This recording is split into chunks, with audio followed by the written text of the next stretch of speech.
ഒരു 90s kid ഇപ്പം മനസ്സിലാക്കിക്കൊണ്ടിരിക്കുന്ന കുറച്ച് യാഥാർത്ഥ്യങ്ങൾ ഞാൻ നിങ്ങൾക്ക് പറഞ്ഞുതരാമേ. 1, ഈ ലോകത്ത് ഒരു മനുഷ്യനെയും വിശ്വസിക്കാൻ പാടില്ല എന്നുള്ളൊരു യാഥാർത്ഥ്യം. 2, നമ്മുടെ അപ്പനും അമ്മയ്ക്കൊക്കെ ഒരു പ്രായമായി എന്നുള്ള യാഥാർത്ഥ്യം. 3, പണ്ടത്തെ കോമഡികളൊന്നും നമുക്ക് കോമഡികളല്ല എന്നുള്ളൊരു യാഥാർത്ഥ്യം.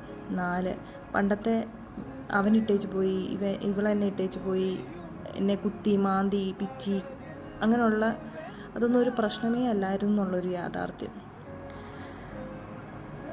നമ്മുടെ സ്കൂളിങ്ങും കോളേജ് ലൈഫും ഒന്നുകൂടെ ബെറ്റർ ആക്കായിരുന്നു എന്നുള്ളൊരു യാഥാർത്ഥ്യം. ഫിനാൻഷ്യലി സ്റ്റേബിൾ ആവാൻ വേണ്ടി ഓടുന്ന ഒരു യാഥാർത്ഥ്യം. നമുക്ക് നമ്മളേ ഉള്ളൂ എന്നുള്ളൊരു യാഥാർത്ഥ്യം. നമുക്ക് ഒരു മനുഷ്യനും ഒന്നും കൊണ്ടു തരത്തില്ല എന്നുള്ളൊരു യാഥാർത്ഥ്യം.